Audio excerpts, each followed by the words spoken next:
Greetings everyone and welcome to Helicon West this evening. Thank you all for coming out. This is going to be a very special night, I'm just quite sure of it.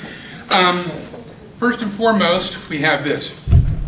I know everybody gets up here, pitches it just like this. However, if you ever wanted to read a book that was written by, I'm in it and I have to look and see who's in it, there's so many people. Denny Moore, Catherine Coles, Lance Larson, Jack Remick, William Tobridge, Jennifer Seinor, Star Colebrook, Shannon Ballum, and the list goes on and on and on. It's enough to give you a nosebleed, it's so heady. And this is for sale right now, and it's awesome. I'm sorry? Is the mic on? Probably not. I don't think it matters for me, but kind of loud anyway. All right, Star asked me to make an announcement for you about this particular flyer, but as I haven't had time to read this particular flyer, I'm going to cast it right back at Star and say, what do you want to say? So this is Adam Fagan, and he does writing workshops, and it's all genres of creative writing. And Teresa and I are in his writing workshop right now, and it is so fantastic. And I think that you should sign up for it if you want some really good feedback about creative writing. And I am so, going to put this flyer in the back of the room, so if you're interested in what Star just said, you can get details from the flyer. So there you have it. There are a few announcements we have to get out of the way. The first and foremost is thank you for the library, our partners, for allowing us a space to meet.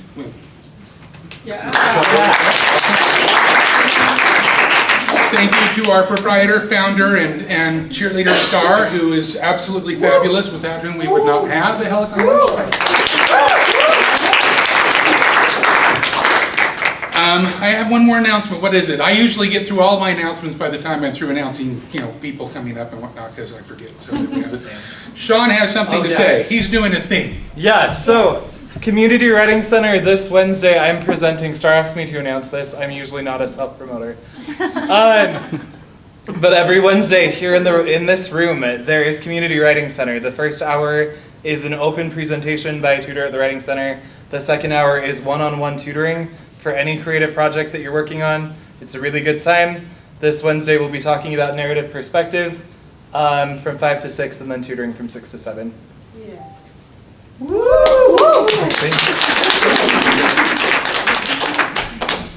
I think we're ready. Oh, if you want coffee, it's in the back. Chad Anderson, our special guest tonight, is selling books in the back, and you're going to want to buy his book. I have read it. I am kind of a bitch, really hard to please, and I found it wonderful. Look, memoirs are awesome, and one of the things that I particularly like about memoir is when a person is unflinchingly honest, not afraid to take the courage to make themselves or to portray themselves vulnerable. And this is something, in addition to being a very entertaining read, Chad does very well, and I'm going to introduce him in just one more second. I have to remind everyone, and I'm honored to remind everyone, that Helicon West is live and uncensored. Amen. So deal with it. Okay. Chad, I'm going to apologize to you in advance because he has a word in his bio. It's snapshots. And every time I practice reading this, in the last 10 minutes, it's come out Snapchats. So if I screw it up, you can correct me later. And I'm so confident I can get through this thing without making more than maybe 3 mistakes. I'm not even going to put on my glasses. So, Chad Anderson has always been a writer, but it wasn't until he came out of the closet in 2011, at the age of 32, that he started sharing his story loudly and proudly.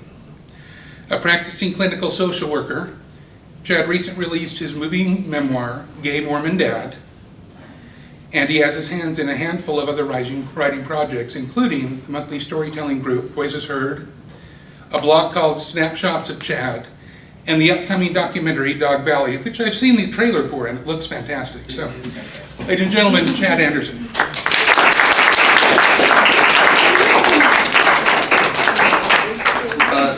For my own comfort, grab me a copy of the book. For my own comfort, I'm going to take my shoes off up here because my body heat will reduce by like 80%. And then I get to show off my Wonder Woman socks. So you're all welcome for that. I'll give you just a brief synopsis of my story. Oh, Tim took it. I got it. Thank you, Tim. He's so good, he won't even need his book. I'll give you a brief synopsis of my story, the 30-second version. I grew up in rural Missouri as part of a very large Mormon family in a place where there are not many Mormons. I'm the 6th of 7 children. My little sister is also gay. I came out of the closet at 32. She came out 6 years before me. I'm going to read a story about her this evening. I tried to do the Mormon thing for many years. Back in my day, I'm old enough to say that now, there were promised cures for homosexuality if you followed the right protocols. And I tried that for literally decades, to the detriment of myself and many other people. I got married. My wife did know that I was gay before we got married. We had one child, and when she was pregnant with the second, I couldn't do it anymore, and we split up. We are co-parenting 2 incredible little boys now in Salt Lake City, where we live. I moved to Utah as an ex-Mormon, and Utah is a very different type of Mormonism, so I had to figure out the culture here for a long time. I've been partnered for 3 years, and I'm running a social work practice in Utah now. So there's a very short version of my story. When I wrote my book a couple of years ago, I wrote all of the odd chapters start at my birth, and all of the even chapters start at my coming out. So there's kind of a weaving narrative through the process. And I worked really hard to be true to my roots, both the painful parts and the parts that I love, and the parts of coming out of the closet that were wonderful, but also the parts that were really difficult. So I tried to be really honest and authentic about that whole process. The title of my book is Gay Mormon Dad. I am no longer LDS, but I do own the word Mormon still, as it's part of my heritage. It's part of my family culture. So I'm going to read you 2 stories tonight, one from before I came out of the closet and one from after I came out of the closet. One of these is from my book, one of them is from my blog. So I will, without further ado, begin there. I did not write until I came out, and all of the stories that I wrote about my life prior to coming out, I tried really hard to be authentic to the person that I was then. All of us change over time. So this first story that I wrote took place in April of 2003, when I was a college student, off my mission for 2 years. I went to BYU, Idaho, and then I transferred to Boise State University. My little sister came to live with me, and that's where all of this started to happen. So I was about 24 at the time, she was 21. This is chapter 10 of my book. It's called Little Lesbian. April 2003. You're making a huge mistake, I told Sherry when she came out as a lesbian. My insides were all mushed together and spiraling in free fall as I lectured her. You're choosing a selfish path. You're choosing a life of sin and pain. First you're gay, then watch, you'll start having sex, you'll start drinking coffee, then alcohol, then you'll start smoking, and then drugs. Once Satan gets his chains around your feet, he just pulls you farther and farther away from the church. And then it might be too late, and you won't be able to come back. It's your eternal salvation, Sherry. You're giving up everything important. Sherry heard it from all of the others over the following weeks as she started to come out more publicly. You're ruining our family. What did I ever do to deserve this? Is this my fault? What did I do wrong? I did my very best to set a good example. You'll always be my sister, but I do not approve of this lifestyle. Sex is meant to be between a man and a woman, and the idea of 2 women together is gross. You realize you can't possibly be happy if you choose this. Do you understand what it is you're giving up if you choose this? Do you realize you might fall so far you can never come back? Sherry was no stranger to being yelled at by me. Shortly after my parents' divorce, I began to think of myself as the man of the house, and Sherry was my only younger sibling. I became a priesthood holder at 12, and I felt like Sherry's spiritual welfare was my responsibility. If I saw her watching a television show that Mom didn't approve of, something like Blossom or Friends, then I threatened to tell Mom, because shows like that would not invite the spirit into our home. When she listened to music with swear words in it, I arrogantly told her to turn it off or skip that song. Sherry had always been an independent spirit. She was part introvert and part obsessive compulsive, so she chose one activity and would repeat it solo for hours and days and weeks at a time. When we were young children, I'm 3.5 years older than her, she watched the movie The Sound of Music dozens of times over the period of a few months. She stood in front of the screen acting out the various parts and planned to have 7 children and name them after the Von Trapp kids when she grew up. Then it was Annie, then Pete's Dragon, always musicals, always music. She shifted into piano lessons and violin, teaching herself and practicing for hours and hours. She rarely had friends, never dated, and was always busy with her music, alone and in her room. Later, Sherry obsessed over musical artists, some well-known, others more local, and she memorized every word on every album, researching their backgrounds and writing fan letters. Sherry made a long alphabetical lists of, say, all the members of our family, and then she would put those lists to music and make crossword puzzles out of them and rewrite the lists in new handwriting over and over. Years later, we laughed at the irony that, as close as we were, Sherry and I never realized that each other were gay. As the youngest children, with a single mother and then a stepfather, we went through a lot together, but we never talked about who we were attracted to. She wore baggy boys' clothes, played basketball in middle school, kept her hair shaggy and unstyled, never wore makeup, and never showed an ounce of interest in boys. I joined the show choir, auditioned for musical theater, planned themed dinner parties for my friends, joined the ballroom dance team, and was the kind of guy that girls could really open up to.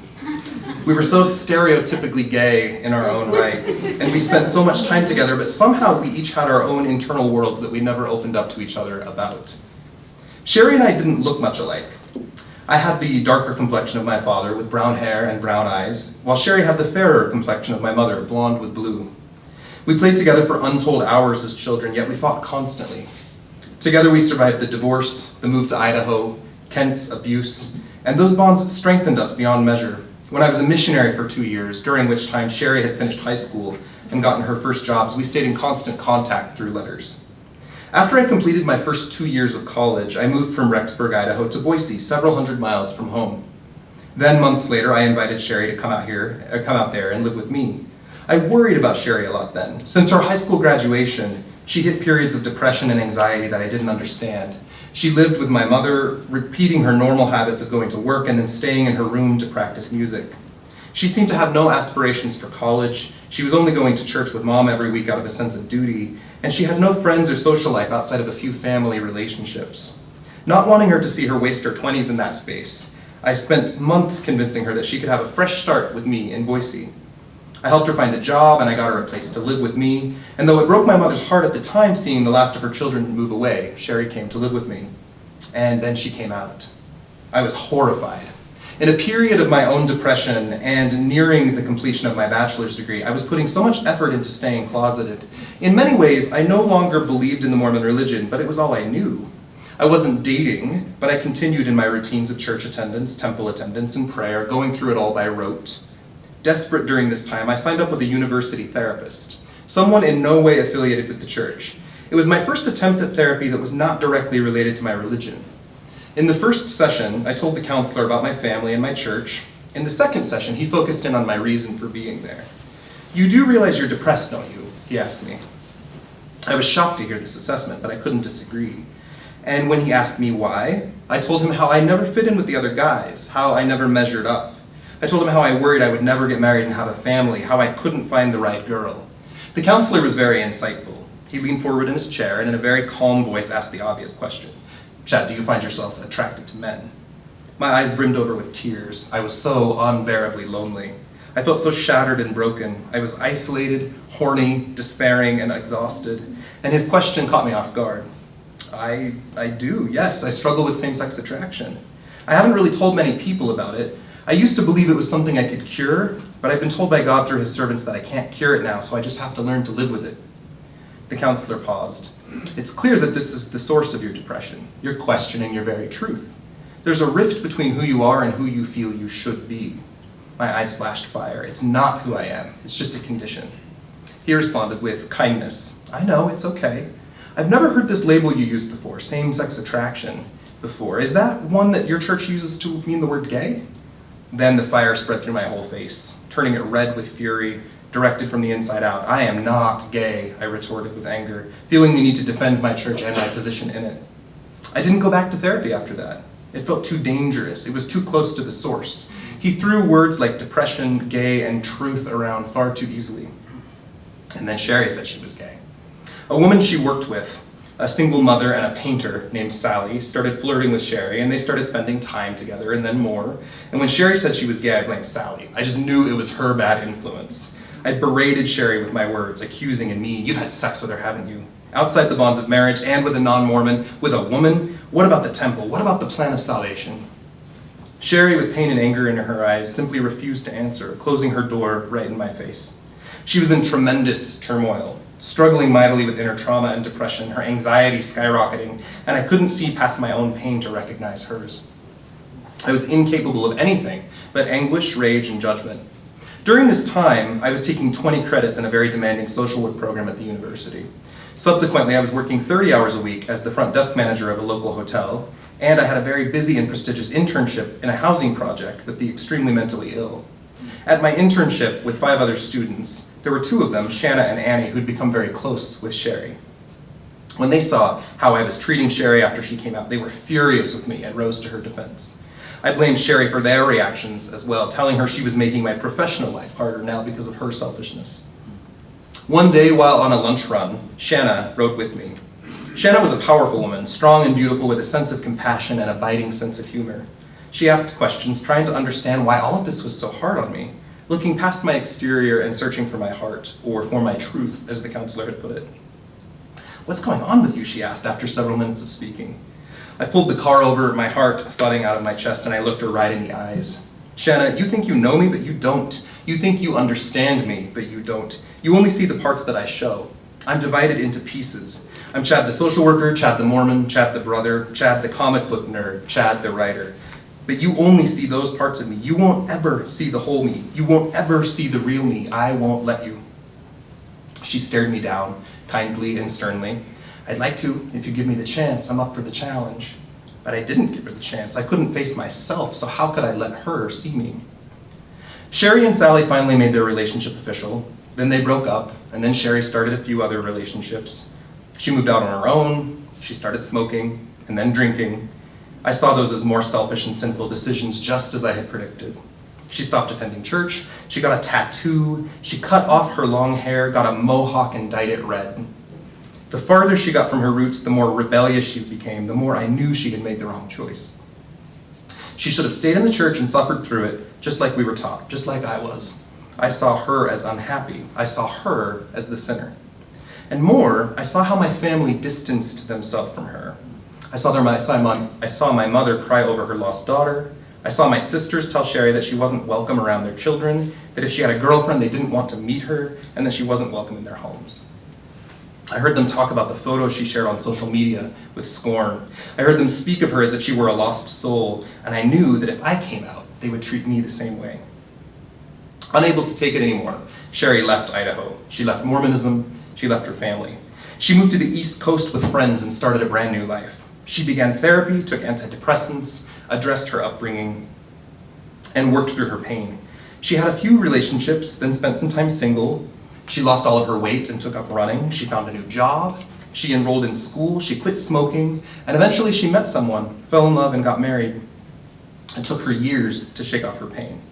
8 years later, after Sherry came out of the closet to me and I reacted so horribly, I came out of the closet. Sherry was the first person I called. She could have yelled. She could have screamed. She could have judged me, called me a hypocrite, scorned me. She could have hung up on me or laughed at my face with hurt and anger. Instead, she shut up for me. "Sherry, I'm gay," I said. "Oh, wow," she said. "Okay, tell me how you're feeling and tell me how I can help."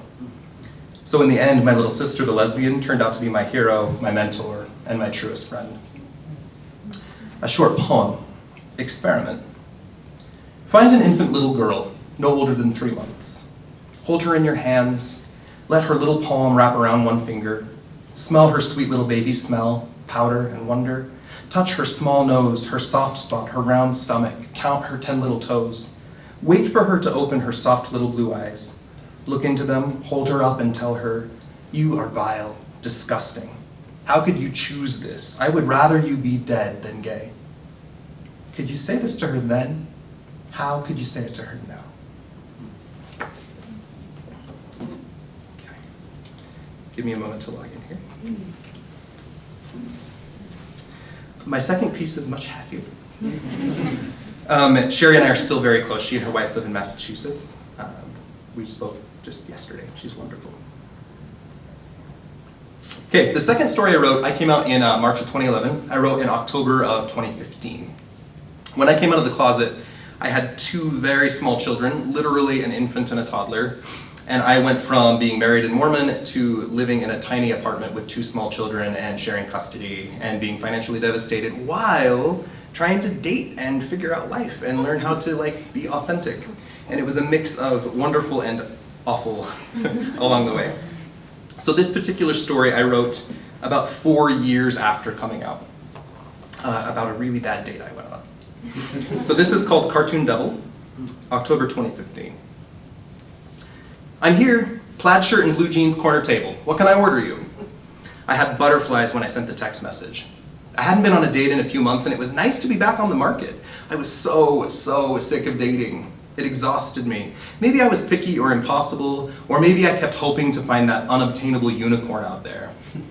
I wanted someone with a job, who took care of himself physically, who was good with kids, who was charming. I also wanted someone with some self-confidence and a sense of humor, who was out of the closet and had themselves figured out when it came to their family and religion. Utah is so full of these guys who don't like themselves, who berate themselves because of their religious upbringings. They were the way I used to be. But once you have got your own shit together, there's nothing quite so threatening or annoying as someone who hasn't. By this point, 4.5 years after coming out of the closet, I'd had dozens and dozens of terrible and weird dates. Admittedly, sometimes I was the terrible and weird date. I went through a phase where I was too codependent, or where I expected others to put in all of the effort while I coasted along. I fell in love too quickly a few times, and fell apart too quickly a few others. I even turned out a few really amazing guys in the hopes that I might find something just a bit better out there. But I was now ready for something to stick, to last more than a few weeks. I think 7 weeks in a relationship had been my longest record since coming out, with someone who was 14 years younger than me, but that hadn't worked out either. He'd moved to another state to go to college, and there was no way I could do long distance with 2 little kids. And so for a time, I had given all my energy to just being single. I focused on my career, my hate crimes research, my blog. I went to the gym. I took myself on dates and little trips. I spent time with friends. I hosted my own movie nights. And I, of course, spent every moment with my incredible sons, at this point ages 7 and 4. 2 little men who delighted me constantly. They were with me every other weekend and a few nights per week. And I loved my time with them, but I had also grown to love my time flying solo. Tonight, this was my first attempt back into the dating scene after over 2 months of focusing solely on myself. I met the guy over OkCupid just days after I'd reactivated my account. My first impression of his pictures online elicited an out loud, "Damn." I sent the first message and he answered within minutes. He was witty, funny, handsome, employed, cute and fit, but in that guy next door kind of way, not in that I stare at myself in the gym mirror for 10 hours per week kind of way. And then on day 3 of chatting, I invited him out for coffee. He responded with enthusiasm, in an I thought you'd never ask kind of way. I hired a babysitter, got to the coffee shop 10 minutes early, and texted him promptly at 6 that I was there. 6:10 rolled around, 6:15, 6:20. No message, no word. People played chess at a nearby table, other people studied. We were getting past the point where it was acceptable to be late without some sort of notice. I sipped my decaf coffee and waited, wondering if there were too many red lights maybe, or maybe he'd forgotten an appointment, or maybe he was just standing me up. Lord knows this would not be the first time. Finally, at 6:32, my phone dinged. I grabbed it in a hurry. The text said, and I quote, "This is terrible, but I can't do this. I went there, but I couldn't go in. You're a good guy, Chad, but I'm still in love with my ex, and this isn't right. I'll understand if you don't ever want to talk to me again. Best of luck, I don't expect to hear back from you." I felt my upper lip rise into an involuntary sneer, and my nostrils flared with frustration. And then I set my coffee down, put my head in my hands, and pouted. The old interior voice I had worked so hard to contain came back with a vengeance, all of my demons back to the surface. "You're pathetic. You knew it would be like this, but you tried it anyway. There are no good men out there, none. And if there were, do you think one would want to be with you? A guy who waited until he was 32 to come out? You have 2 kids, you're in debt, and you are hardly in the best shape of your life. Why would he want to be with you? And of course you'd pick a guy who's still hung up on some other guy. If there's a pathetic guy out there, you'll find them every time because it takes one to know one." I lifted my head, pursed my lips, furrowed my eyebrows, and said no, but not loud enough for anyone else to hear. That voice inside went dark. It was that little devil that appeared on Bugs Bunny's shoulder in the old cartoons. I instead willfully gave voice to the angel, invisible, on my other shoulder. "No, you're a good guy, Chad. You get to be happy. You don't get to beat yourself up for trying to find someone. Now you don't give it a second thought to that loser. You live for you. You hired a babysitter, you can do whatever you want tonight, so just enjoy your own company. Yes, I would do that. I would take myself on a date. Fuck that guy. I was allowed to be happy. I tossed my remaining coffee in the garbage, marched myself right outside and noticed the movie theater next door. I would do that. I would go to the movies. I triumphantly entered, got the attention of the man behind the counter, and said, I will take a ticket to whatever movie is next, please. I was in the Tower, an old indie theater with broken seats, sticky floors, and a balcony. And I was about to see a movie at random. This was my kind of adventure. And I'll take that bag of popcorn, I said. The ticket agent explained that the next movie would be the Oscar-animated shorts, or short cartoons that had been nominated for an Oscar in the upcoming season. I had a night out and I was going to see short cartoons, apparently. The devil returned. Oh my God, cartoons, you loser. It's a Wednesday night. You're going to the movies by yourself on a Wednesday night and you're going to see cartoons. You could do that with your kids. You're going to die alone. No, you are brave and courageous, said the angel, and you're doing something nice for yourself on a hard day. You're a good person who deserves to be happy. Apparently unable to see the talking devil and angel versions of me on my shoulders, the ticket agent took my money and handed me the random bag of popcorn I pointed to. I finally looked at it. Coconut curry. Well, what the hell? The movie was starting in 15 minutes, he said, and I took my seat. My brave face was on. I was determined to enjoy myself this evening. I opened my phone and played some Pokemon Go as I sat there, feeling like a real winner. I would watch cartoons and play Pokemon Go and eat coconut curry popcorn instead of bantering with a handsome man like I'd planned. Positive self-talk was working. In minutes, the lights dimmed and I looked up to see the screen come on. There were multiple previews for upcoming indie films, and none of them looked interesting. As the film prepared to start, I opened my bag of coconut curry and it gave off a loud, crispy plastic sound. I quickly turned to make sure I hadn't disturbed anyone. Then I realized there was no one else in the movie theater to disturb. Oh my God, you pathetic loser. You are in a movie theater seeing cartoons after getting stood up by a date who is still in love with his ex on a Wednesday night, planning to eat an entire bag of popcorn, and you're the only one here? What the hell is wrong with you? You're going to die fat and old and alone. Who lives like this? No, you are a brave and beautiful soul who deserves... Oh, shut the fuck up, I told the angel voice. I grabbed a giant handful of salty, disgusting popcorn and shoved it into my mouth until my cheeks puffed out, and then I ugly cried as a Dutch cartoon called The Single Life started on the screen. As a quick follow-up to that, I wrote a poem full of lines I was actually told by actual guys on actual dates after 4 years of dating. So this poem is called He Said. You are husband material, he said, looking into my eyes with candor, and I have a terrible habit of only falling for guys who are bad for me, so I'm not really interested in seeing you again. I made a huge mistake, he said, looking away. Making out with you sent the wrong message because I don't think you're that cute, but maybe we could hang out again sometime. Chad was the one who got away, he said to a friend who later told me. He was sweet and good-looking and actually wanted to date me, but he expected me to text back, to put in effort. I know he's still single, but I'm just not ready for that kind of guy. You're the kind of guy I could move across the country for, he said, with those blue eyes right on mine. But you've accomplished so much. It's intimidating. I can't do this, not until I'm someone who's done as much as you have. Your friends are crazy hot, he said to me, his eyes mischievous on the dance floor. But they aren't my type, you are. I like guys that are more average. I like everything about you, he said with a reassuring, lopsided smile, and there's nothing I would change. I could spend the rest of my life with you if you just changed the following things about yourself.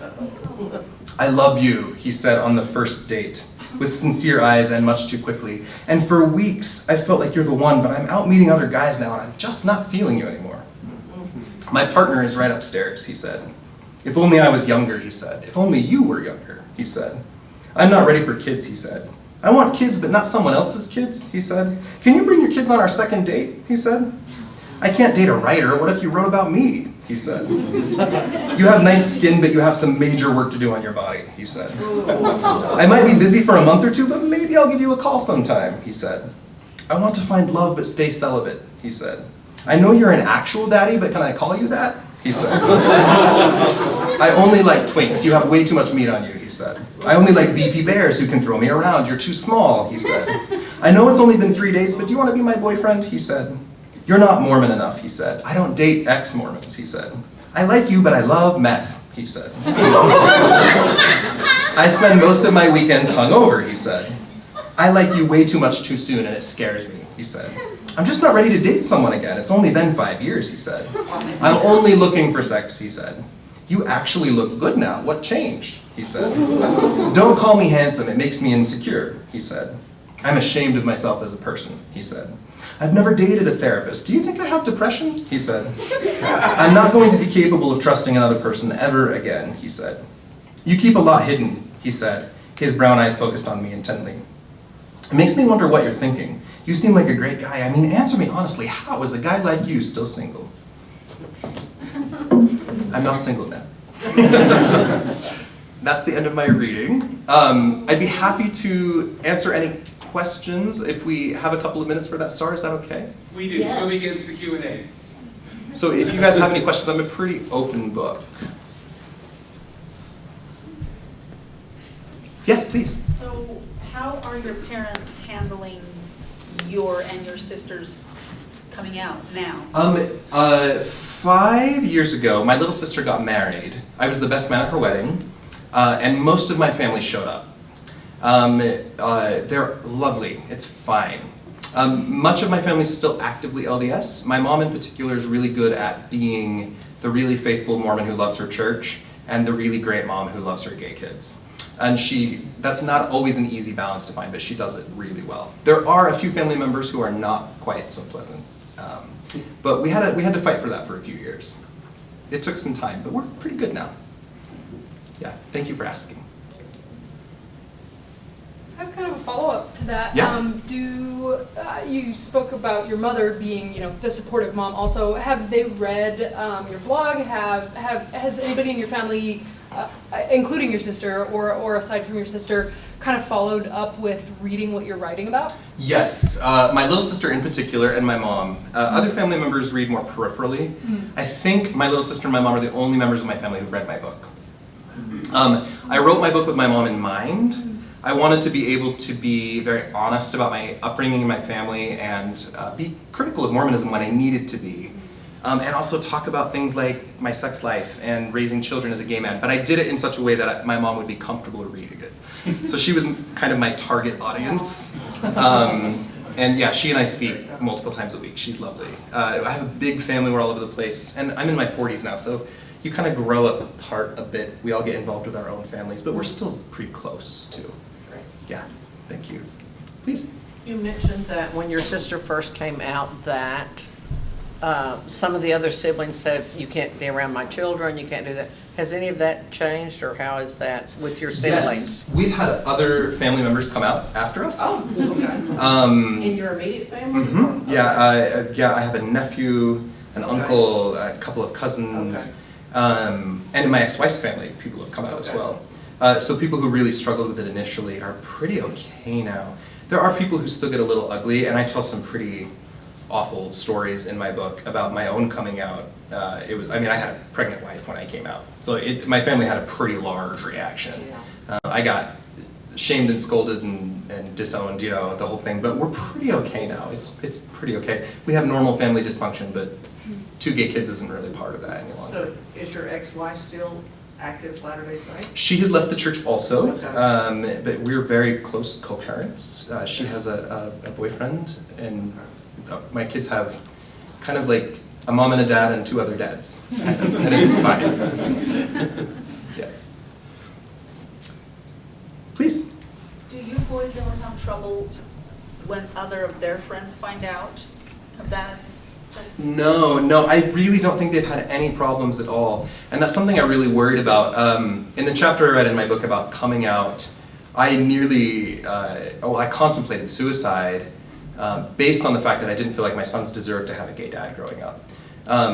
But I faced the choice of they either got to have a depressed, shut down, actively LDS father who hated himself, or an out, proud, happy dad who loves himself. And I'm a really hands-on, interactive, incredible father, if I'm allowed to toot my own horn in that category.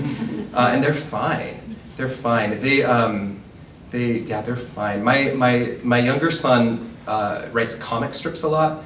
He recently created a super-powered sugar glider, which is a kind of squirrel, who was fighting crime and then went home to his boyfriend at the end of the comic. And, like, here, Dad. Like, I mean, it's just a normal part of the upbringing. There's no, it's not a thing. It's just their reality. They're happy and loved. So it's never been a problem at all. How has your experience affected your professional life, and do you counsel people that had some of the same issues that you went through in your professional life? Yeah, I've been a therapist since I was 22. I came out at 32. I'm a much better therapist now. I've never hated gay people, but I hated myself. And now that I'm practicing loving myself and being happy in my own skin, I feel like I'm much better at my job. And yeah, so I work in Salt Lake with a lot of people who have experienced rejection based on who they are. I work a lot with the LGBT community, particularly gay fathers and the transgender community. And it's a journey, but the end result is you love yourself and you're happy. So I'm a better professional than I previously was.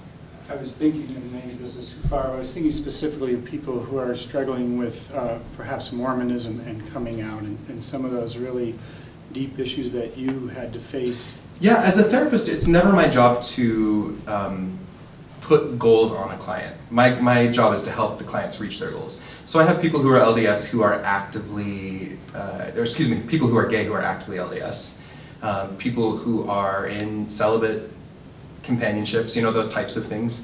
But we do have very frank conversations about what that looks like. If I have a gay man who says, I think I want to marry a woman, we talk very seriously about here's the potential repercussions of that, here's the long-term mental health and emotional struggles you might face. If you're going to do that, make sure she knows, make sure it's full consent, make sure you both have an understanding. So we have very frank conversations about it, but it's never my job to tell someone, do this or don't do this. So I have clients from all walks of life. As a large standard, and I don't mean to be biased against Mormonism, but a lot of people who grow up LDS don't learn how to put themselves first. It's all about sacrifice and conformance and obedience. And so the process of learning to love yourself is pretty foreign to many people who grew up LDS. And that's for gay or straight people. So there's kind of a recovery process, but you can definitely be gay and LDS. You're just facing a lot of struggles. But religion's very important to a lot of people, so there's a lot of ways to go about that. That's a short, long answer, but I could talk about that for hours easily. Please. So you said that Mormonism is different from where you were, Missouri, from Utah. What are the differences? Oh my goodness. I grew up in a place where there's a lot of Mormon heritage. There's a lot of like Adam-on-Diamond and Nauvoo and I mean all this stuff right there, Hans Mill, everything's right there, but there's no Mormons. I was like the only kid in my school, I think. So Mormons are pretty hated. Ironically, being Mormon in Missouri is a little like growing up gay in Utah, I think. You stand out and people don't like you a whole lot. Coming to Utah, it's a whole cultural thing. Missouri, where I grew up, is a very like Old West kind of history, and it's evolved, obviously, but Utah's Mormon through and through. The way that everything happens here is Mormon, historically. So there's a ton of heritage, and there's a really strong dominance. Governmentally and societally, in the school districts and the neighborhoods, there's a church on every corner. I mean, it's a completely different place and a completely different language. So I grew up speaking Mormon, but not speaking Utah. And it was a pretty big adaptation process, even as an ex-Mormon. It took me a long time to figure this place out. Utah's pretty weird. It's a weird place, and almost anyone in the country would agree, even people from Utah. Utahs are like in a really concise bubble, and there's not a lot of worldview outside of that. Fun fact, and this is a fun thing to exercise, how many people on the planet? 7 billion. We're gonna round up to 8 billion. We'll just say as an even number. If we presume, and scientists say that approximately 10% of the population is gay, how many people? How many people is that? 8 million, if I'm doing my math. 800 million? Yeah, probably, yes. 800 million. Mormons, how many Mormons on the planet? 15 million if we round up. What percentage of 8 billion is that?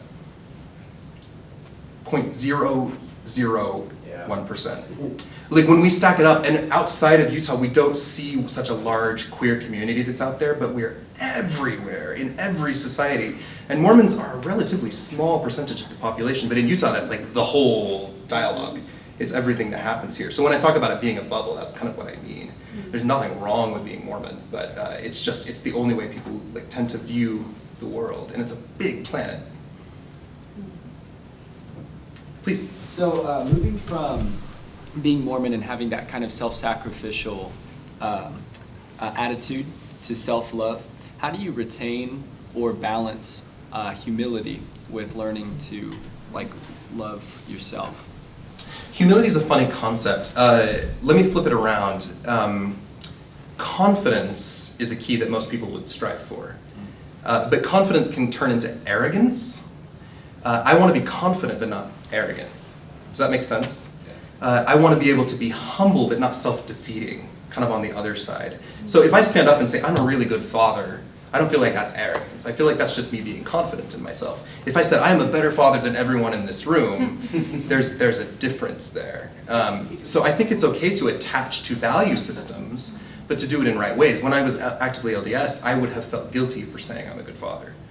I would have felt guilty for speaking out or bragging in any capacity. I didn't have any belief in myself. It was all about conformance and obedience. My success as a human was on how well I was following the rules. Does that make sense? Yeah. So there's a distinct difference in mental health for me. But I know a lot of Mormons who are very good at mental health also. Like you can have both, it just takes some work. Please. Do you still feel any connection to the Mormon church aside from the heritage that you talked about? Let me read you a poem from my book. I was walking up in Holiday one day. I gotta find this really quick. I was walking up in Holiday, which is a section kind of above the hills in Salt Lake City. And I was just this is years after I came out, but I was just sitting there contemplating my heritage, where I've come from. I was tired of being angry at Mormonism. I was tired of fighting with family. I just wanted to find peace. But all of the streets up there have Mormon names. It's Mormon streets. And I was looking at this valley where there's all this heritage. And I wrote this poem. Can I read this to you quickly? I can see myself up there, high on a mountaintop. A banner is unfurled, the familiar sing-song lyrics autoplay in my head, and I squelch them swiftly. From such a vantage, I can view the entire valley with perspective and see all the corners and shadows that have given me life. In them, I would find my heritage, equal parts handcart and homophobia. The streets are quiet up here, full of newlyweds and nearly deads, they say, because history is changing and the people with it. Those that built these sidewalks are no longer the ones walking upon them. The street signs here bear Mormon names: Zarahemla, fictional capital city; Cumorah, hill full of secrets; and Abinadi, a man I once admired because he allowed himself to be burned to death. My back is to the city now, and all is rustling leaves and bird song and one lone cricket and sunshine on my skin, and I think of how I was carried here by pioneer women and how I almost let myself burn. That captures for me my feelings. I have incredible Mormon stock, particularly the women on both sides of my family that I revere. And they are genetically my heritage. They're sacrifices for Mormonism. They carried me here. But that religion nearly killed me. And I have to recognize that recognition as a 35-year-old man. Like, my childhood hero was a man who got burned at the stake. Like, whew, there's some twisted thinking patterns that happen for a 6-year-old boy, right? So when you recognize kind of both sides, I can find both gratitude and accountability, if that makes sense. I'm at peace with it, but it took a long journey for me to do so. I hope that's not an uncomfortable answer for anyone. That's my truth, but it doesn't mean it's yours. Chad, could you take a minute and talk about some of the other projects you're doing on your blog and Voices Heard and whatnot? Yeah. So I work as a social worker and a crisis counselor, but I do writing about half time. So my book is out now. I have sort of a comic book, which is in the back if you want to take a look. I have a blog that I am not quite as active on right now, but I'm getting back into it. I have a monthly performance group in Salt Lake City, where we have a group of diverse writers, LDS and non, gay and straight, where we just come and tell stories together. It's called Voices Heard. We do it every month. We just performed last night, and it's wonderful. And in addition to that, I just finished a documentary, which is not, I can't announce the premiere date yet because we don't have it yet, but it is done, about a young gay man who was murdered in Salt Lake City really, really horribly back in the 80s. It's a case that's been forgotten that resulted in a death penalty conviction. It's a huge story, and we made a film about it. It's called Dog Valley. I'm hoping that premieres later this year. Perhaps at the Damn These Heels Film Festival, the LGBT Film Festival in Salt Lake. We're kind of shopping around and seeing what the best premiere date is. But that's coming forward too. Other questions? A good stopping place? I will just say, I probably come across, I hope, as a confident, happy person now. Back when I was actively LDS and living closeted, I was the same person, I just didn't like myself. After coming out, it's not that gay became my most defining characteristic, but it's the thing that I just owned about myself. I started living my truth. I started putting all pieces of me together. And all the things I used to love, I still love. I'm just better at it now, and I'm happier. So if there's any of you facing that, or if you have people in your life who are facing that, let them just be who they are without judgment, because there's so much happiness to be had in the world. I would not have been able to look forward to now, 10 years ago, and predicted this as a possibility. Mental health and wellness is so crucial, and when you spend your life hating who you are and being told that you don't belong and that there's cures possible, it's a really ugly way to experience, and it's a lot of time wasted. That said, I wouldn't have come out even 6 months earlier because my children wouldn't exist. My younger son wouldn't be born, and the world can't be without him in it. So I'm grateful for the path I had, but also don't take that path. If you want to have children and be gay, adopt, or there's so many other options, but don't live that life. It's not the right way to do it. People get hurt. Please. Do you think it would be easier now for somebody to come out gay than it would have been, like, say, 20 years ago? Yes. Yes and no. Largely by majority, yes, coming out has become much easier. There's a narrative now. I did not know a single gay person growing up. There was no one on television, no one in the movies. It was forbidden to consider the word or to speak it out loud. And the world is a very, very different place now. There are queer icons everywhere. Salt Lake City has Harvey Milk Boulevard right down through the center of the city. 20 years ago, coming to an event like this, I would have felt like someone was watching me drink a beer. Like, there's the word gay on the sign, and if I step in there, people are gonna know I'm a sinner. Like, it's a very, very different world. So it's very much easier to come out. Plus, with the internet, there's more resources for people. But that doesn't mean that a lot of that old stuff is not still there. In my office, I am regularly seeing men and women in their 50s, 60s, 70s who are just navigating this process. And it's heartbreaking to think that I had to wait till I was 65 to be my true self, you know. So yes, it's easier, but still not in some contexts. Anything else? I have a controversial question. Please. How do you feel about conversion therapy from a religious standpoint if you had a young person that really felt like, because I don't think conversion therapy works. So conversion therapy can be a lot of different things. I know. Let me speak to that first. Okay. Did I interrupt? I'm sorry. No, that's okay. That's really kind of, I'm curious about that because I know that there's been a little, there's controversy both ways on that, and I don't know, do you ever have somebody come to you and say they want you to fix them? Or? No. Okay, People good. don't often know what they're talking about when it comes to conversion therapy, Okay. and that law just passed, so this is really relevant. Yeah. Let me give 2 examples of conversion therapy. I'll give a nice one and a mean one, Okay. but they both exist in Utah. Okay. Let's say we have a 15-year-old boy who tells his parents, I'm gay, and the parents' message is, no, you're not gay, and we're going to take you to a therapist who's going to make you not gay. The therapy practices aren't necessarily barbaric. Yeah. It's learning how to fit in with other guys and how to have healthy relationships, and let's fantasize about women instead of men. That type of therapy, even on that minor scale, is extremely emotionally and mentally damaging to children. But the more extreme version of therapy, and this is the thing that exists in Utah right now, this is for adults. There's a program called Journey into Manhood, where there are generally married men who are married to the opposite sex, who go up in the hills and they spend $1,000, and they have therapists who do things like take off all of your clothes and let's cuddle with each other, and let's dance around the fire naked, and now let's pretend that this beach ball is your mother, and let's beat it with a baseball bat and scream at her and tell you how much she hurt you. This is like a version of reparative therapy that takes place right now in this state. So when people are talking about conversion therapy, we're protecting our children, but we also have these really ugly, disgusting, barbaric practices that are under the same category. So when people say conversion therapy, it works, and we should be allowed to choose that as a religion, you need to know what you're talking about first, because it's disgusting and it's unethical, and every accredited body out there says that it's damaging and wrong. If you're telling a child, no, you can't be who you are, that's damaging. But if you're telling a man to get naked with his therapist and cuddle up in the mountains and beat his mother in effigy, that's extremely violent on the other end of the damage it does to people. So again, I could speak on that for a long time, but it's not that controversial to me. It's wrong. Are you opposed though if some young person is struggling with whatever, if they themselves, not their parents bring them, but if they said, and I don't think they can be changed, but I do think that probably sometimes some people have attraction to both. You know, you have bisexual people that are attracted to both. And perhaps if you had a young person that said, you know, I'd like to have some therapy, that would you be opposed to that? No, not necessarily, as long as it's for the right reasons. I'll give a real story. I'll change all the details. As long as that is his or her choice. I'll change all the details here. We had a 25-year-old client, I'll name him Adam, who came to me years ago and said, I am gay and I don't want to be gay, but I realize I can't change being gay. But I still want to be actively LDS and live by all of the church standards.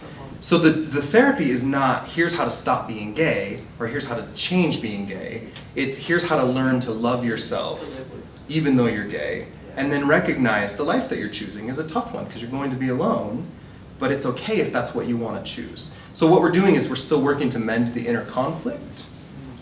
Does that make sense? Yes. And then they're aware of the choices that they're making. But it's the opposite effect of, no, you're not gay, let's change you, or let's just make you more straight. And it's a terrible choice for a young person. It can be, but some people choose that, and I support their decisions if that's what they choose. There's lots of mixed orientation marriages out there, for example, where both people are consenting. For me, it would not have worked. I was terribly unhappy. Okay, I gotta stop talking. Thank you all. Thank you. Thank you.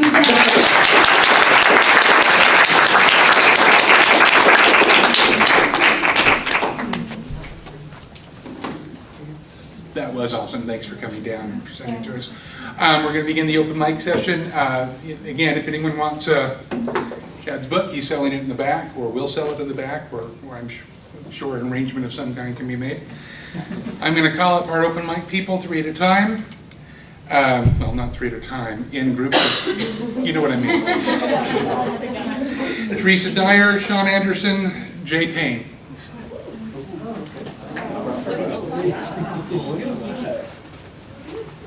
Thank you again, that was so fantastic. And thank you for the opportunity to ask questions. That was great. Okay, some of you in this region know that I'm trying to write a poem every day this year. And so far I have kept up with myself in my cute little owl journal. So I'm going to read you just a couple that I have on hand because I brought this with me tonight. I'll read you the first one from New Year's Day. And they're just numbered for the days of the month, so this is 1, obviously. All right. Keeping up with me, I'm not going too fast. All right. Renewal in the snow, stuck heavy to the Sardine Canyon roads, in the crystals that form like spilled champagne, down the cement median. Renewal charged like the account for another year of gym memberships, like the held breath anticipation of the cork and the foam, the toast and, at best, the midnight kiss, the promise that is all old promises made again in the name of renewal. And then I want to read you, so you can tell when I wrote them. I'm going to read you 16. It's the 16th. Okay.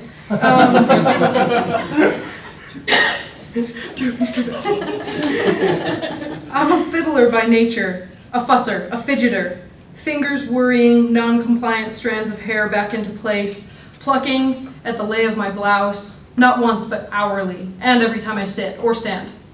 After piercing my ear, the piercer sized me up. You're a toucher, he told me to try not to, but I feel my hand flash up to my ear too many times a day to count, always tucking hair behind my ears, pawing under my eyes, and rhythmically tugging the zipper on my coat to feel it strain in my grasp. A nervous habit, yes. One that makes my nerves worsen. A vicious cycle, then? What I wouldn't give for some fucking zen. And then I'm gonna do one more, because I think I'm funny. It's not, but I think I am. Are they the beginning of poems or poems only? They seem to go in a direction, then they...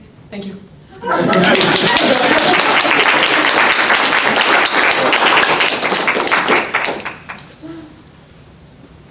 Okay, so we're gonna keep a similar theme, I guess. I'm going to read an essay that I wrote a couple years ago called A Gay Mormon's Guide to Navigating the Spiritual Fall. Just felt like it was on brand for tonight.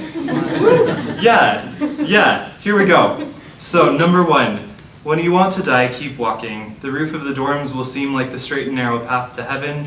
It's not. Keep walking. When people whisper fag, queer, and homo behind your back, when friends choose to walk out of your life because you tell them about the guy you can't stop thinking about, when they tell you an all-loving God doesn't have the room to love you, just keep walking. 2, when your mother cries, hold her. A part of you will wonder why she has the right to cry about this. When her faith rejects and hates you, you'll realize later that this is her journey too. Her dreams for you are shattered. She loves you, but she must watch as the world she imagined for you crashes around her.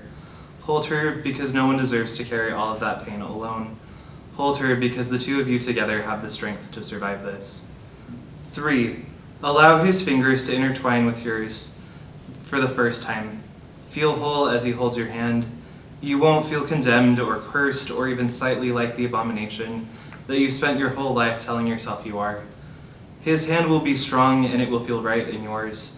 The world will be open to the two of you and you will feel it. You'll cling onto that hand and you'll make plans for a future with a husband and children. 4, let him push you down on the queen mattress on the living room floor. Close your eyes when he tells you to, when he swings his legs around your waist, when he leans down, down, down and gives you your first kiss. Allow yourself to enjoy the sensation of mouth on mouth. Let yourself shut down your other senses. 5, stop him from going further than you want to. You spent your whole life believing that touching another man is a romantic sin. Touching another man in a romantic way is sin. You won't be able to pluck the word sin from your thoughts as you wrap your arms around one another and lay back on the couch. You'll stop him when he flicks the hem of your shirt, trying to find your flesh. You'll crave the feeling of his skin on yours, but you'll stop him.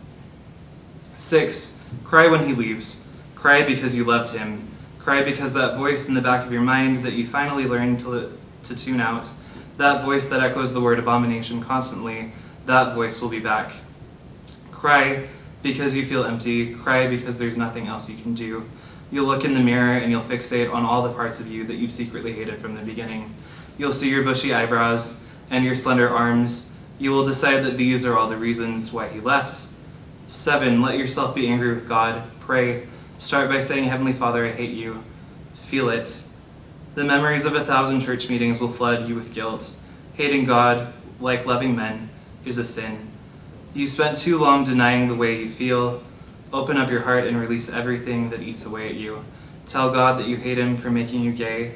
Tell him you hate his church, a church where believers teach you to hate all men like you, including yourself. Tell him exactly what you feel and then climb to your feet and walk away. 8, make your relationship with God entirely your own business. Make your relationships with men your business.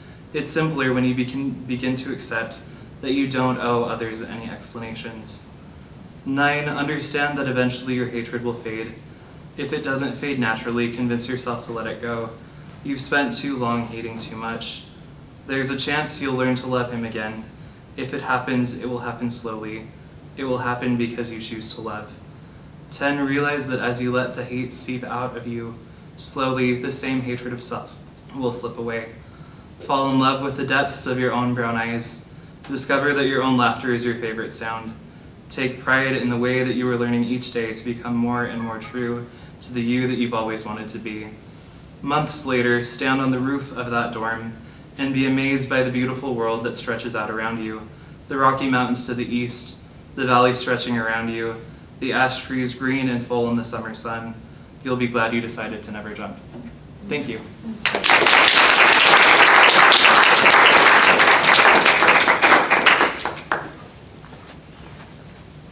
So this first piece that I have is just like a first time, last time kind of poem.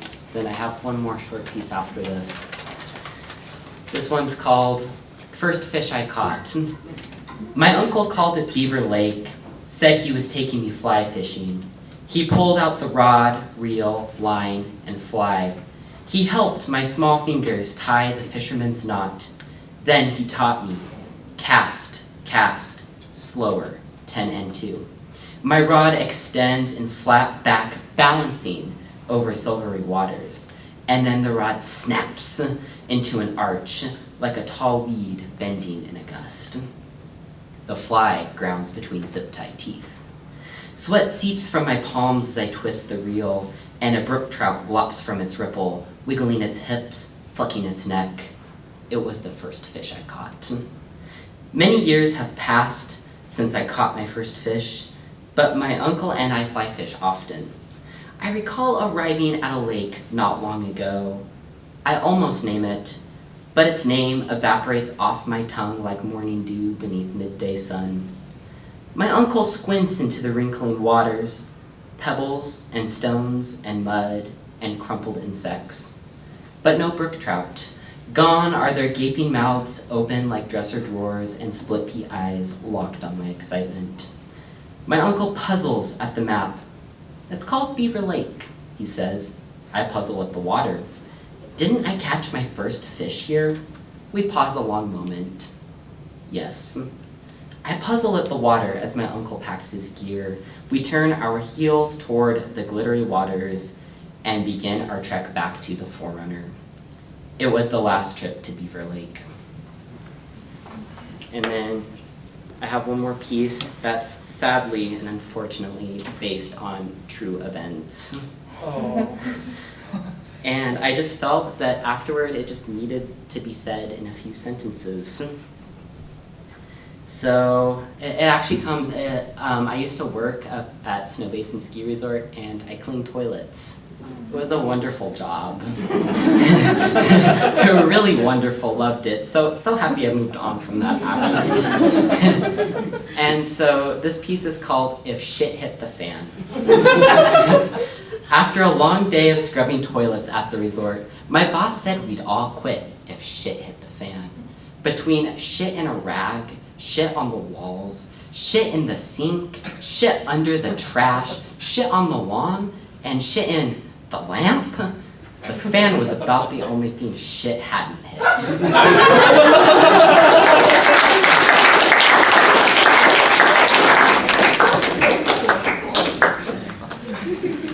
Aaron Kim, Ronald Jensen, Felicia Rose.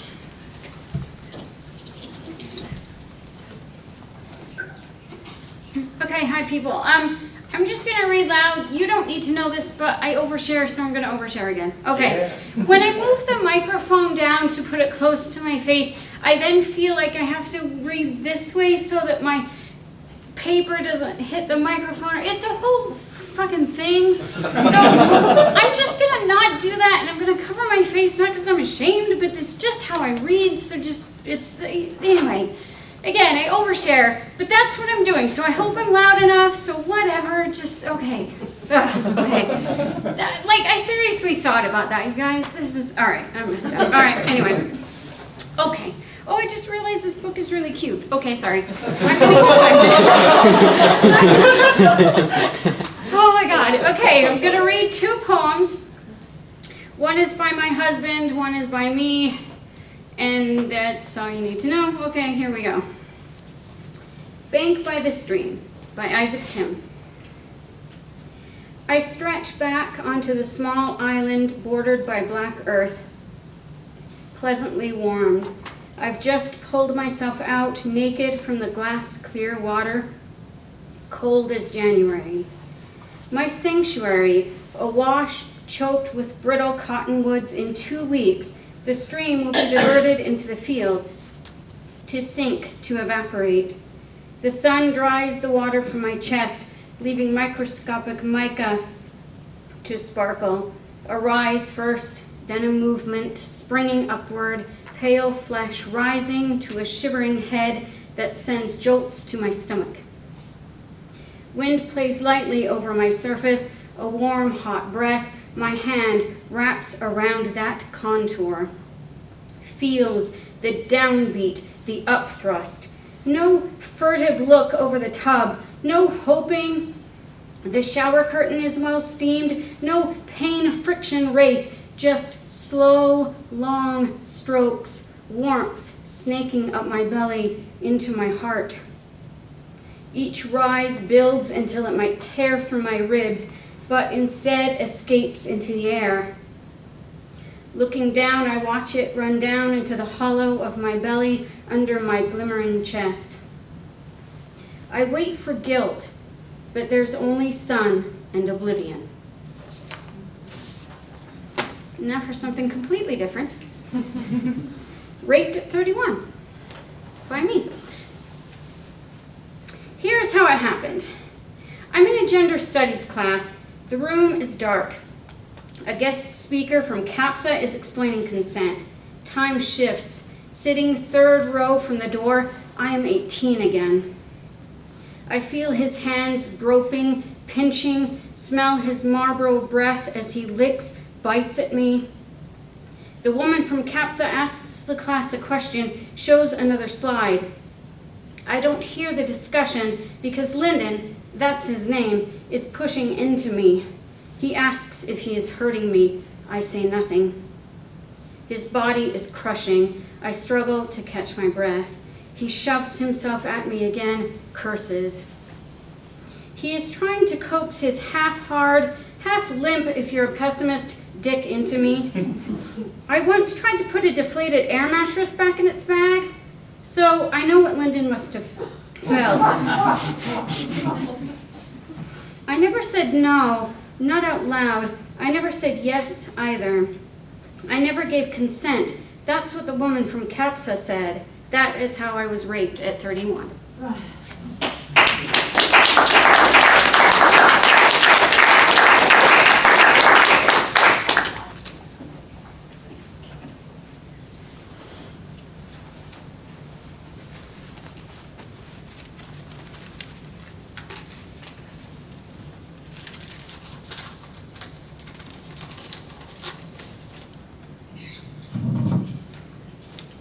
Hi.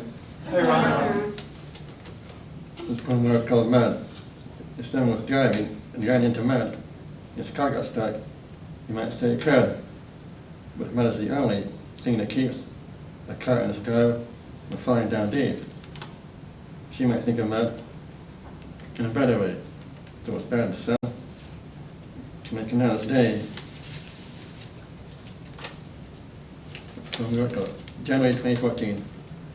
At the end of January, 6 years ago, some sad things happened. There's people I know.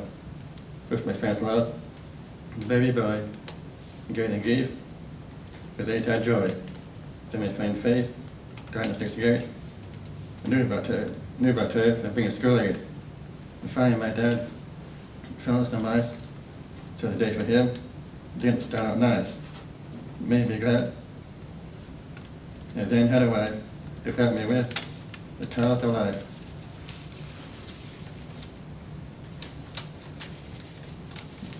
From called Faith. I was sorry to hear he had passed away. I heard the news, I thought, no way. I enjoyed knowing you from a job at school. But not by day, you were so cool. You did good singing, the 5th grade town show. You sound like you could endure. Now you're singing with the angels above. Let it be known you are loved. Thank you.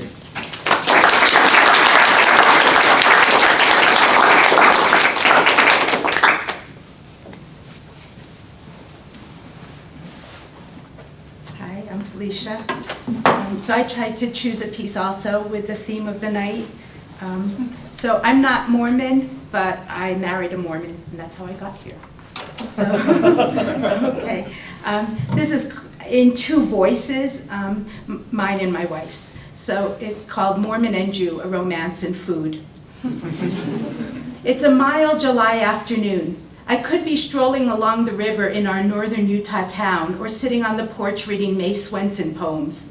Instead, I'm laboring in the kitchen, freezing and drying 60 pounds of cherries. Why? Because cherry season is on, and according to my wife Monty, who orchestrates such tasks, our food storage has become dangerously low. I know what she means. The porta cow we received in December has dwindled to a mere 1/5. The venison jerky is slowly disappearing, and the trout is 6 pounds away from gone. In our cellar pantry, the size of a New York apartment, an entire shelf lies bare. Should the apocalypse hit, she says, mark my word, we'll be happy we have it. Ladle in hand, I scoop cherries and nod. I come by it honestly, she adds, her expression one of unease. Look at how my parents live. How can I miss it? True to their Mormon pioneer heritage, buckets of wheat and beans and corn cover 2 basement walls. Storage freezers, packed to the brim, line the 3rd. Boxes and cans and jars peek out of cupboards from beneath tables and beds. Open the closet and be greeted by barrels of oats. This is a land where people haul truckloads of potatoes from Idaho and buy cans by the case. So now Monty's voice. Everyone knows Jews are neurotic, and New York Jews the worst. But my Felicia elevates the art of neurosis to wedding cake heights. Take, for instance, the way she packs my lunch. Rain or shine, sleet or hail, fever or fight, by 7 a.m. my lunchbox sits on the counter, ready to escort me to work. It eases my mornings, and I thank her for that. But come noon, and the challenge begins. To free the fruit from the tin, I must summon the techniques of Houdini. Why does she screw the lid on so tight? What's the risk my compote will flee?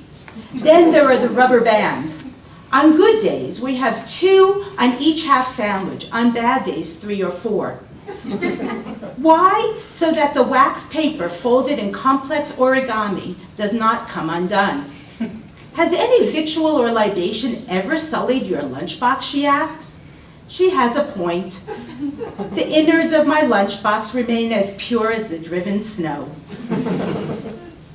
Felicia. What we now call salad comes from the Latin sal, meaning salt. And to my mind, that's what a salad contains. So the first time my in-laws asked us to bring a salad for lunch, I toss arugula with oil and salt. It's lovely, Monty says, but I doubt anyone will eat it. This is how I learned that in Mormon, Utah, salad means chunks of canned pineapple with mixed Cool Whip and lime-flavored Jell-O.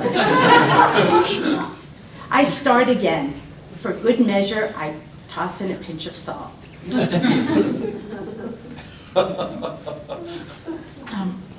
Monty. Felicia has good, I'm skipping some. Felicia has good taste in books, and for the most part, her musical choices pass muster. But to put it mildly, some of her food is disgusting. Consider her fondness for fish. I'm not referring to civilized fish, a filleted piece of salmon or trout. No, I'm referring to the kind that reeks even before she opens the can. And when she does, beware. Those scaly creatures, sardines she calls them, look as though they might awaken, headless though they are, but not tailless, skinless, or boneless, and swim out of their oily can. Do you actually enjoy those, I asked from across the kitchen, or you just eat them for health? They're yummy, she replies.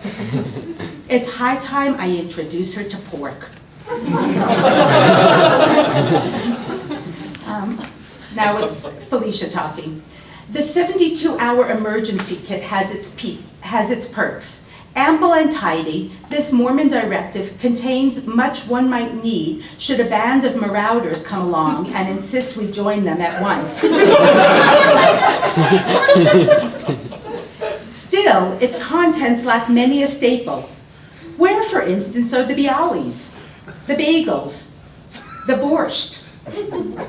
I see no reason for these crucial omissions. And the flashlight. If in the same bag as the food, if the batteries leak, we'll die. Better to eat in the dark. You have a point, Monty says. She replaces the flashlight with matches and candles. That's more like it. Now the 72-hour kit doubles as a picnic basket. Summer evenings we dine on the porch, candles flickering in wine glasses, our dessert a lingering kiss. Monty. Felicia is in heaven. She closes her eyes and a look of ecstasy appears on her face. Before her sits a chunk of gefilte fish, floating in jelly. Want to try some, she asks. It resembles a piece of loofah. Maybe not, but I'd be happy to massage you with it. How about a smidgen of aspic? She teases my lips with a spoon. Just close your eyes and think of Jell-O.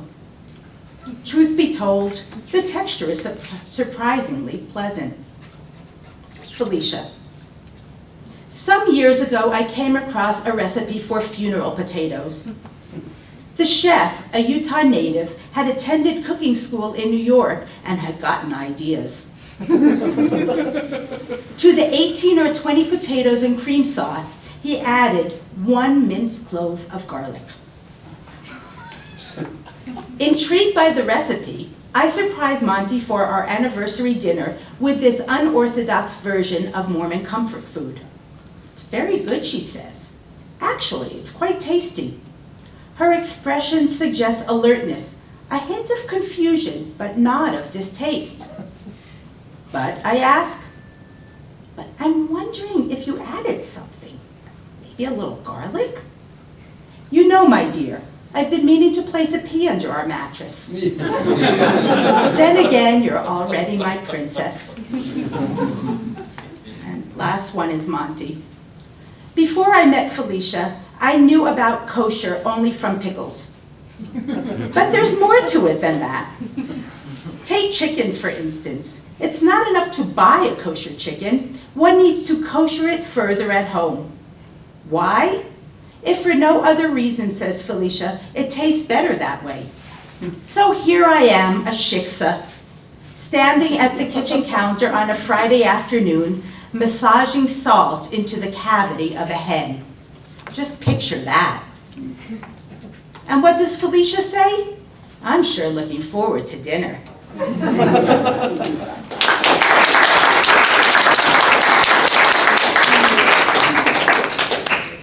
keep forgetting I have responsibilities tonight, which is why I had to yell from back there instead of come all the way. It's like I'm just enjoying the readings, and then all of a sudden nobody's reading anymore. So Adrian Thompson, Asher Blakely, and then myself. And does anyone else want to sign up before I close her down? Okay, that's the order. Let's go.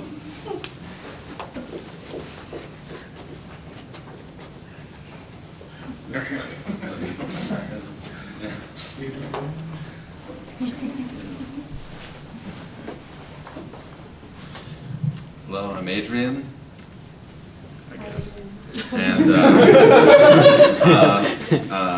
this is part of my poems about my hometown. And when people ask, what do you do in Randolph? I usually say, you sit in your house and you pretend you're somewhere else. But this is actually what we actually do in the summer, because we can't do it in winter, sadly. Winter is the time that we do the thing I said earlier. So this is called Junking with Mom, east of town over sagebrush moorlands, tucked between tank farm, gravel pit, cemetery, water tank, county sheds, shooting range, grit coarse dust, smell of sagebrush, fills nose and eyes, coats hands, fills pockets with dirt, bits of metal, broken glass, ceramic shards, old tin cans from the 1930s and 40s, inlaid in sagebrush, cheatgrass, stickers, cactus, layers in earth, never see it all. Poke through old car parts, shattered steel stoves, flattened coal buckets, pretzel bent tricycles, seek buttons, marbles, bottle stoppers, old coins, tokens, ceramic figures, small bottle like a lighthouse, fat armored grasshoppers, tanks, longer grasshoppers, tan rock colored, unfurl orange dragon wings. We clomp heavily over tin can piles, study ground with digging tool, something found along the ground, used to pry up broken Coke bottles. Mom takes things home, odd shapes of metal, twisting wires, shaped sheets of tin, attaches them to other things, makes rustic art, sculpture, wall hangings, sit on Etsy. Respect, represent forgotten, Western work ethic.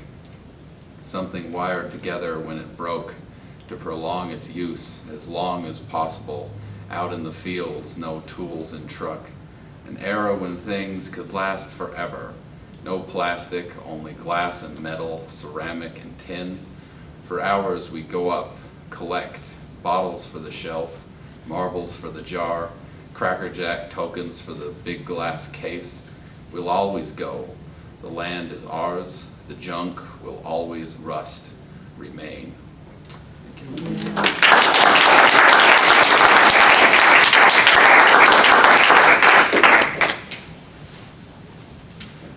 So I have two things to read tonight. One is a poem, and the other is a very short creative nonfiction piece that I've actually read before, about 4 or 5 years ago when I wrote it. But Aaron asked me if I would read it, so I said I would. Things we left unsaid. Christine glares at me when we cross paths in the hall. I've been dying to tell someone about her, but I can't decide how or who. I want to talk about this summer when she and I somehow navigated a very stilted conversation about kissing other girls. Eventually, she'd shut the bedroom door and locked it, dragged the drapes over the window, bathing the afternoon in dusky purple glow. When she popped in her favorite Metallica CD and started Whiskey in the Jar, I knew she was just as nervous as me. We sat cross-legged on her bed, knees just barely touching, looking at each other awkwardly. I'd never really paid attention to the fact that we were both blonde before. Hers a rich honey that fell to her shoulders, framing a narrow face and somehow making her brown eyes seem exotic. Mine cropped short in deference to the heat and so pale it may as well have been colorless. When I was little, my father told me someday it would get dark like his. My brothers were already starting to make that shift, but I felt trapped in the same place I'd always been. Even my boobs stubbornly refused to change, staying so non-existent I only owned a bra so I didn't look funny changing for gym. I wonder when it will be my turn to have my lines colored in. I want other people to see me as real, like I am in my head. Maybe Christine leaned in first, or it might have been me. I don't know for certain. Her lips a whispered breath against mine that somehow transformed into her tongue in my mouth between one chorus and the next, the way our bodies unwound into tangled lines across her bed. She wore a light blue tank top, the kind with the built-in bra that wasn't really enough to support, but nobody ever says anything about it because it's just too damn hot to wear a real bra. So when the hem got trapped between us, the neck slipped low, displaying one breast entirely, the skin almost white compared to the sun-drenched brown of her face, neck, and arms, her nipple a dusky pink pebble sitting like a cherry atop a sundae. And when I rolled my thumb across it, a tremor arced down her spine, snapped her eyes shut, and cracked her lips open like a broken picture frame. I wanted to dive into her more than I wanted to take my next breath, to fill all these new empty places with her until I couldn't separate who we are anymore. We'd stopped being bodies and skin and made ourselves something electric. Christine, a tight coil of potential waiting to jump, a bolt of lightning, and I, the conductor, begging to be singed. I slammed my mouth into hers, trying to fit every part of me against the same part of her, trying to use her as an anchor so I didn't disintegrate entirely. I wish I had someone to talk to about how 1 second we'd been a tangle of uncoordinated limbs fused at the mouth, and the next she'd hurtled herself away from me, yanked the curtains open, scouring every corner of her room in white summer sun. Tell how the door sounded when she slammed it open, how an empty void that took up residence where her voice used to live as she told me I needed to leave now. The way her heavy footfalls pressed anger into me when she stomped toward the bathroom, scrubbing at her lips like it removed any trace my mouth had ever touched hers. I staggered behind her and stood in the doorway of her room, staring after her when she refused to look at me as I called her name. As the bathroom door clicked shut behind her and the muted sound of water pinging the porcelain tub seeped out, I wondered which of us was actually dirty. Christine for letting me kiss her, or me because I touched something so alive I thought I'd captured a small piece of her or God, or I wasn't really sure what. I desperately wanted to trap that feeling inside myself forever and never give it back. But sometimes, when Christine glares at me across a crowded hallway, when my eyes meet hers as though we're tethered together by this thing I took from her, I want to give it back. I wish I could mold my mouth to hers and press this captured remnant back into her until she's whole again, until she can look at me without disgust painting her eyes dark and curling her pretty lips into a snarl, until she can talk to me about music, books, and boys, and stupid things like who has the best Chinese food again. Push it so deep that she'd take a piece of me with it and realize I don't care that she never wants to kiss me again or that she thinks kissing girls is gross, because I just want my best friend back so I'll have someone to talk to about this. I wish I could ask her if when she's kissing boys, does it burn in her hollow like kissing her did for me? If the act of locking her lips to his and molding all her soft against all his hard burned her existence to ash and forced her to rebuild herself as a person she wasn't sure she recognized in the mirror. And then the second thing is a poem, and it's actually one of my poems relating to transition, and it's called Rite of Passage. Blood wells in the cut where the razor slipped in shaking fingers, skimmed across my bottom lip, peeling back a layer of skin like cling film. Alone before the altar to perform the ritual, flens flung far, tethered at the end of internet connections, offer self-taught wisdoms. Aim for one stroke and done. The skin of your ultra lip is ultra tender, so be gentle. Use soft hands and go slow. The face bleeds a lot when cut. Don't panic. This is trans aesthetic, clinging to shards of broken rituals you never thought your hands could perform, stretching across distance to connect with other faces you don't know who understand.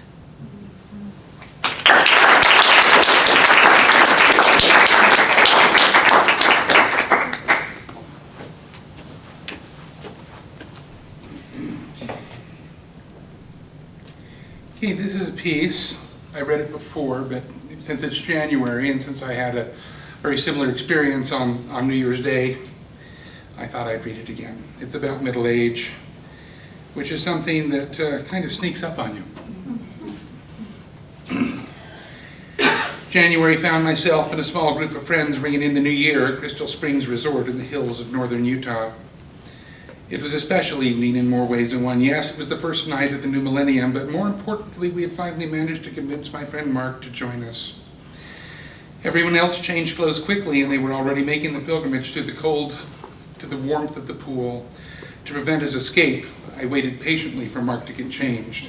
Already he was carping from behind the door of the dressing slot, which was clearly filled to capacity. "Look at this place," Mark grunted. "It's filthy. God only knows why I let you talk me into this." "You'll feel better when we get outside," I soothed. "Why? Because it's too dark to see the filth?" The door opened to reveal my less than amused friend in a styling pair of denim shorts cut off from, Levi's, likewise filled to capacity. "Not a word," Mark huffed, as we walked out into one of those crystal clear nights only extreme cold can bring about. Mincing carefully to avoid the patches of ice that lined the pathway, we maneuvered through the darkness and settled at last into the steam-covered water. Squeals of delight wafted over the resort. Seconds later, teenagers half ran, half danced back to our pool. "Oh, cool," I said, "the slide is open." "You couldn't get me on that thing on a dare," Mark growled. "Why not?" "You just couldn't, that's all." "Wait," I said, "you've never been down a water slide, have you?" No answer. "How can you be 35 years old without going down a water slide?" "Lots of people haven't." It's like, "Yeah, in Afghanistan." I know it sounds silly, grown men arguing over a water slide, but that's the nature of our friendship. I remembered the day Mark and I met. I'd seen him around, of course, but we'd met at a training retreat where they made us play one of those ridiculous time-wasting icebreaker games corporate trainers are so fond of. Our host had smiled like a predatory Cupid doll. "Mark," she said, "I want you to tell Tim something about yourself, something he didn't know before." Mark furrowed his brow as though he were deep in thought. "You know," he said, "I've never liked you." The room held its collective breath. "That's all right," I told him. "Who are you again?" "Come on," he pressed, "you know who I am." I said, "Well, I know everyone calls you Mr. Clean." He goes, "Oh, because I have OCD, right?" "No, because you look like the guy on the bottle." "But the OCD thing, that's interesting." The tension broke and a friendship was born. It's like that sometimes. Two overbearing people collide and then connect. Mark's response sent me back to the pool. I spent my time on more intellectual pursuits, thank you. This simple deflection told me all I needed to know. Mark was afraid. Hard to imagine a man the size of a tank afraid, and in fairness, he usually isn't. But with his OCD, given the right set of circumstances, Mark is the elephant terrorized by a mouse. Just getting him to the pool, a non-chlorinated public pool, and in the dead of winter was a Herculean task on both our parts, a fact I should have accepted and been grateful for, and would have really, except for, well, his intellectual pursuits comment. That was a mistake for which he'd have to pay. It's okay if you're afraid, I said. I don't see you on it, Mark snapped. At least I've done it, I reminded him. I liked it. I was very good at it, and most amazingly of all, I didn't die. Well, you're too old now, and the fight was on, escalating till the words, I dare you, were uttered. And suddenly we were 10. See, the thing about guys is, regardless of how mature we seem, we never really grow up. That's how, on the first day of the new millennium, my best friend Mark and I found ourselves side by side, huffing like a pair of locomotives up a tunneled stairs leading to the top of the water slide at Crystal Springs Resort. Steam rose from warm water sprayed from the pipes along the walls to keep the ice forming on steps. Kids raced around us as though we were merely monolithic obstacles placed there for their amusement. Their demented giggles wafted back through the steam, creating a decidedly creepy air. When at last we reached the top, the arguing began anew. You have to go first, I said. I'm not going to go first, you go. A steady stream of teenagers made their way around us to dive into the slide. You want to go like them, I asked? They're going for speed, and they'll never wait for you. I, on the other hand, will. The logic of my argument was unassailable, and so, like a buoy released from its anchor, Mark drifted lazily into the darkness. Steam rose from his body like smoke from a Viking funeral ship, and I knew I was in for a long, cold wait. And wait I did, forever really. Come on, mister, it's cold, the kids behind me protested. He is far enough. Please, if you're scared, let us go first. That last part roused a part of me that I thought long dead. Scared? Mister? I'll show them scared. I'll show them, mister. I was blazing down water slides like this before these little shits were ever born. I grabbed the bar over the hydro tube's gaping mouth, swung into the slide like Tarzan from a vine. I neglected to consider that what serves as a toy for kids and adults of, lesser size or greater maturity becomes a watery equivalent of a suicidal bobsled run for people of, shall we say, substance. The sensation of hurtling danger brought back my childhood. Never had I gone so fast, not for years had I felt this free, yet through it all, I could hear an inarticulate something. Stop! Mark's voice echoed into clarity. I'm stuck! And as often happens before a horrific accident, time slowed down. Stop, stop, Mark screamed again, and I whipped around the bend. I'm stuck! Now, Mark is an intelligent man, brilliant even. In spite of his panic, I saw the realization in his eyes. His denim shorts anchored him to the slide like Velcro, and we were going to crash. Even so, he made a valiant effort to escape, paddling with both hands like a wounded seal on Shark Week. For a moment, just one, I was hopeful if Mark could get out of my way. In the half second we had remaining, whales could unbeach themselves, penguins could fly, heck, Nessie might even be real. Alas, the laws of physics would not be denied. All I could do was coil my legs into my chest and then hurl Mark into the darkness. That's when I heard the hoots and squeals and felt the rush of water from upstream. I realized that while I had waited patiently for Mark, the kids behind us gave me no such consideration. I leaned back to accelerate, only to find Mark had run aground again. Get your ass in the air, I shouted. Get your ass in the air.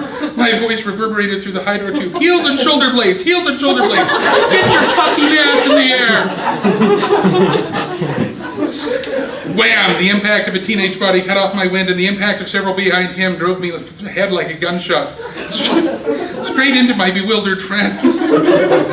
This time he did throw his ass in the air. And blazed away like a scalded cat, but the staccato concussion of several bodies launched me ahead yet again. And yet again, I was closing in. Mark looked back as we reached the end of the slide. He appeared to accept the inevitability that the moment he exited, I would land on top of him. However, when he dropped from sight, I threw my legs up, leaned backwards, and somersaulted over the top. Our combined water displacement triggering a tsunami that washed away the boy sitting on the edge of the pool. Disheveled, but otherwise unhurt, we made our way back to the therapy pool, the subject of many a curious glance. Thank you for coming, everybody.